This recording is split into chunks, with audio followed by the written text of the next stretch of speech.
नमस्कार दोस्तों। दोस्तों आज मंगलवार का दिन था और भारतीय बाज़ार अ, थोड़ा पॉजिटिव मूड में दिखते हुए नज़र आया। देखिए भारतीय बाज़ार की अगर मैं बात करूँ, इंडेक्स आज निफ्टी की अगर मैं बात करूँ और सेंसेक्स की अगर मैं बात करूँ, थोड़ा पॉजिटिव नोट पे बंद होते हुए दिखे। फिर भी मैं अगर अगर निवेशकों के अगर पोर्टफोलियो की बात करूँ, अभी भी निवेशकों के पोर्टफोलियो लाल ही दिखते हुए नज़र आएँगे।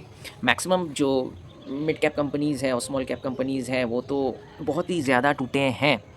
दरअसल मैं पहले भी बता रहा था कि देखिए कंपनी के अर्निंग्स बहुत मैटर करते हैं और ये करेंगे भी इन फ्यूचर।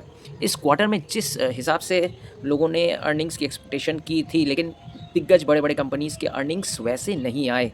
आज एशियन पेंट्स की भी अगर मैं बात करूँ तो एशियन पेंट्स के रिज़ल्ट आए और नेट प्रॉफ़िट में करीब-करीब गिरावट दिखते हुए, अच्छी गिरावट दिखते हुए नज़र आई एशियन पेंट्स। तो रिज़ल्ट अभी भी अगर मैं बात करूँ कंपनीज़ के, दिग्गज कंपनीज़ के, वही 5-6% की बढ़ोतरी अर्निंग्स दिख रही है, अर्निंग्स में बढ़ोतरी दिखी है।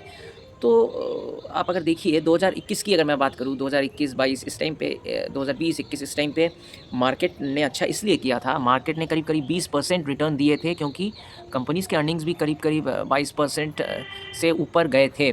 तो अर्निंग्स अच्छी रहती है तो मार्केट में ग्रोथ भी मिलेगा, लेकिन अगर अर्निंग्स अच्छी नहीं आएँगी तो मार्केट ऐसे ही ग्लूमी दिखते हुए नज़र आएगा। फ़िलहाल मैं काफ़ी दिनों से ये बात भी कह रहा हूँ, लोग अब धीरे-धीरे हो सकता है समझ रहे होंगे। पहले जब मैं ये बात करता था तो कई लोग ही मेरे को कहते थे आप डरा रहे हो, लेकिन ये वास्तविक बात है कि अगर मैं मार्केट साइकिल्स की बात करूँ, मार्केट की बात करूँ, एक बहुत आपने महसूस किया होगा एक स्ट्रक्चरल चेंज दिखते हुए नज़र आ रहा है और ग्लोबल अनसर्टेनिटी इसलिए बनी हुई है कि ग्लोबल पावर में भी शिफ्ट दिखते हुए नज़र आ रहा है। आप अगर पास्ट हिस्ट्री के डेटा देखिएगा, पास्ट मार्केट साइकिल्स या इकोनॉमिक साइकिल्स की अगर मैं बात करूँ और geopolitical power cycles, kingdom cycles की मैं बात करते आया हूँ। देखिए इससे पहले जब यूके था, इंग्लैंड यूएसए वर्ल्ड वॉर से पहले, तब इंग्लैंड का दबदबा था, यूके का दबदबा था पूरे वर्ल्ड पर। तो यूके की हालत जैसे 1914 से 1945 के बीच में जैसे थी, उनका जो कॉलोनियल रूल था, उनका जो दबदबा था, उनका जो वर्चस्व था, जो पावर था, वो धीरे-धीरे कहीं न कहीं घट रही थी। ठीक उसी तरीके से आप देख सकेंगे कि कहीं न कहीं जैसे आप डॉलर का वीक होना आप जो देख रहे हैं, वैसे ये दर्शा रही है कि यूएसए के भी हालात अब धीरे-धीरे वैसे होते जा रहे हैं। जहाँ आप देखिए जापान की करेंसी अगर मैं बात करूँ, येन करेंसी की बात करूँ, तो वो हमेशा से ही डॉलर से वीक रहा करती थी। लेकिन इन कुछ ही सालों में जैसे जैसे ये जापान की करेंसी येन डॉलर के अगेंस्ट में मजबूत होती जा रही है, ये बहुत कुछ दर्शा रहा है। एक चीज़ आपको ये समझना पड़ेगा कि येन जो करेंसी हमेशा से, जापान की करेंसी हमेशा से ही डॉलर के अगेंस्ट में नीचे रही है और आज कुछ सालों से आपको दिख रहा है किस तरीके से येन मजबूत होता जा रहा है डॉलर के अगेंस्ट में भी, और येन का अगर आप यूरो से भी कंपेयर करिए, यूरो के अगेंस्ट में भी येन ताकतवर होता जा रहा है, मजबूत होता जा रहा है। तो ये छोटी-छोटी चीज़ें बहुत कुछ दर्शा रहा है। फ़िलहाल आपने अगर देखा होगा तो चाइना की जो करेंसी युआन है, वो भी डॉलर के अगेंस्ट में मजबूत होती जा रही है। तो ये जो छोटे-छोटे देश, ये जो छोटे-छोटे चीज़ पे जो आप नज़र रख रहे होंगे, तो इसी बात से आप समझ रहे होंगे कि यूएसए की करेंसी वीक हो रही है, मतलब कहीं न कहीं यूएसए का वर्चस्व दुनिया में धीरे-धीरे कम होता जा रहा है। हालाँकि ऐसा नहीं है कि यूएसए अभी 1-2 सालों में उनका पावर पूरा कम हो जाएगा, ये टाइम लगेगा, लेकिन ये यूएसए का पतन कहीं न कहीं चालू हो रहा है। और उससे भी बड़ी बात अगर मैं बात करूँ, देखिए इकोनॉमिक साइकिल की मैं बात करूँ, तो जो डेप्थ साइकिल दिख रहा है, जिस हिसाब से एक डेप्थ में विशियस साइकिल बनते हुए नज़र आ रहा है और वर्ल्ड जिस हिसाब से कर्ज़ में डूबा हुआ है, वो भी बहुत कुछ दर्शा रहा है कि वर्ल्ड की इकोनॉमी इस समय कैसी है। अ, जो वर्ल्ड में जितने भी सरकार हैं, सभी डेब्ट ट्रैप में फँसे हुए हैं और केवल सरकार ही नहीं, कॉमन पब्लिक भी डेब्ट के ट्रैप में फँसा हुआ है। इसीलिए मैं एक चीज़ कह रहा हूँ, कंपनियों में आप अर्निंग्स क्यों नहीं देख पा रहे हैं? अर्निंग्स तभी आएँगे जब लोग किसी कंपनी के जो प्रोडक्ट्स होते हैं उसको कंज्यूम करेंगे, तो तभी कंजम्पशन बढ़ेगा, तभी कंपनीज़ के अर्निंग्स भी अच्छे आएँगे। लेकिन यहाँ पे तो कॉमन पब्लिक, मिडिल क्लास की भी मैं बात करूँ तो जैसे डेब्ट ट्रैप में फँसा हुआ है, तो वो कहाँ कंपनीज़ के वो जो दामी प्रोडक्ट्स हैं, जो क्वालिटी प्रोडक्ट्स हैं, वो कहाँ से वो खरीद पाएँगे लोग। और इन्फ्लेशन भी जिस हिसाब से अभी, महँगाई भी जितनी बढ़ी हुई है, तो लोग खर्च करने से पहले 10 बार सोच रहे हैं। तो इसी बात से आप समझ पा रहे हैं कि इकोनॉमी की हालत कैसी है। तो इस इकोनॉमी में, इस सिचुएशन में हमको क्या करना चाहिए, ये एक बड़ी बात है। तो इस सिचुएशन की अगर मैं बात करूँ, आप निवेश की अगर बात करूँ, देखिए आप निवेश में, देखिए फ़ाइनेंशियल एडवाइज़र्स आपको हमेशा ही बोलते रहेंगे कि आप स्टॉक्स में इन्वेस्ट कीजिए, वो अपने हिसाब से बोलते रहेंगे। लेकिन सही एडवाइस वही वही है जो प्रैक्टिकल एडवाइस है। ऐसे सिचुएशन में आपको क्या करना चाहिए? देखिए, ऐसे सिचुएशन में ही आपका टेस्ट होता है कि आप कितने अच्छे तरीके से आपने एसेट एलोकेशन किया है। केवल इक्विटीज़ में जो फुली इन्वेस्टेड रहे होंगे जो निवेशक, तो उनका हाल तो ज़रूर इस समय पस्त होगा। इस समय इक्विटीज़ में अगर आप निवेशित हैं तो ठीक है, लेकिन इसके अलावा भी मैं बोल रहा हूँ, जो फ़िज़िकल एसेट्स हैं, फ़िज़िकल एसेट्स में भी आप ज़रूर निवेश करें। लैंड हो गया, और जैसे मैं गोल्ड की अगर बात करूँ, फ़िज़िकल गोल्ड हो गया, लैंड हो गया, और और जैसे कमर्शियल स्पेस हो गया।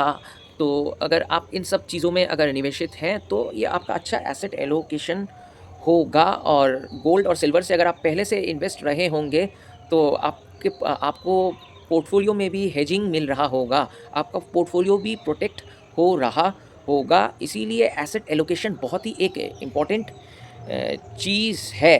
तो मैं इतने दिनों से यही बोलता आया हूँ कि अब जो है मार्केट साइकिल का स्ट्रक्चर चेंज हुआ है, क्योंकि इकोनॉमिक साइकिल में भी एक स्ट्रक्चरल चेंज आया है ड्यू टू जियोपॉलिटिकल अनसर्टेनिटी। मैं बार-बार बोल रहा हूँ, जो ये स्टार्टिंग फेज़ है एक जियोपॉलिटिकल पावर शिफ्ट का। और ऐसे ही पास्ट में भी अगर आप स्टडी करिए, जियोपॉलिटिकल पावर साइकिल्स देखिए, इकोनॉमिक साइकिल्स देखिए, ये पहले भी होता आया है, ये कोई नया नहीं है। इस समय मैं यही कहूँगा कि निवेशकों को यही सलाह देना चाहूँगा कि आप डरिए मत, पैनिक मत करिए। आप अगर निवेशित हैं तो ज़रूर निवेशित रहिए, लेकिन जो कचरा स्टॉक मैं बोलता हूँ, जो कंपनीज़ 2019 के बाद आपने देखा होगा, देखिए 2019-20 जब बुल मार्केट में क्या होता है, तब घोड़े और गधों, इन दोनों में पहचान नहीं होता है।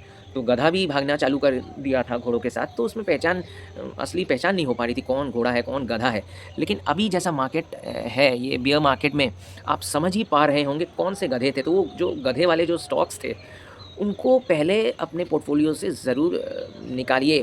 क्योंकि आप जो सोच रहे हैं, ये 40, 50, 60% जो टूट गए हैं, जिन स्टॉक्स के फंडामेंटल्स अच्छे नहीं थे और हाई वैल्यूएशंस पे थे, और अगर आप अभी भी सोच रहे हैं कि वो पुनः उस प्राइस पे वापस आ जाएँगे, तो ये आपकी गलत फ़हमी है, और आप अपने पैसे को पहले बचाइए। तो ये जो लॉस मेकिंग कंपनीज़ हैं, जिनके फंडामेंटल्स अच्छे नहीं हैं, जिन कंपनियों के डेप्ट बढ़ते हुए नज़र आ रहे हैं, तो उन कंपनियों से बचिए। और वैसे कंपनी अगर आपके पोर्टफोलियो में हैं, तो उनको ज़रूर साफ़ करिए अपने पोर्टफोलियो से। इस समय क्वालिटी स्टॉक्स में रहिए जिनकी मोनोपोली है। मैं कुछ उदाहरण, देखिए मैं किसी को रिकमेंड नहीं कर रहा हूँ। मैं रिकमेंड ज़रूर, आप अपने सेबी रजिस्टर्ड फाइनेंशियल एडवाइज़र की अवश्य ही सलाह लें। लेकिन मैं एग्जांपल दे रहा हूँ, जैसे मोनोपोली स्टॉक्स है, जिनका वर्चस्व है, जैसे एमसीएक्स हो गया, सीडीएसएल हो गया। तो ये सब मोनोपोली स्टॉक्स हैं जिनके कंपटीटर्स बहुत कम हैं। और एक और चीज़, ऐसे कंपनीज़ में आप निवेश करिए जो अच्छे क्वालिटी कंपनीज़ हैं, जिनके स्ट्रॉन्ग आरओसीई है, जिनके स्ट्रॉन्ग रिटर्न ऑन इक्विटी है 10 साल में। वैसे क्वालिटी कंपनीज़ में आप इन्वेस्ट करिए। अभी आप वैसे वो पहले की तरह मत सोचिए कि वो पेनी स्टॉक, छोटे-मोटे जो माइक्रो कंपनीज़ हैं, उसमें अगर एंट्री लेंगे तो आप बुरा मार खाएँगे। मैं पहले भी बता रहा हूँ, पहले से ही मैं बता रहा हूँ।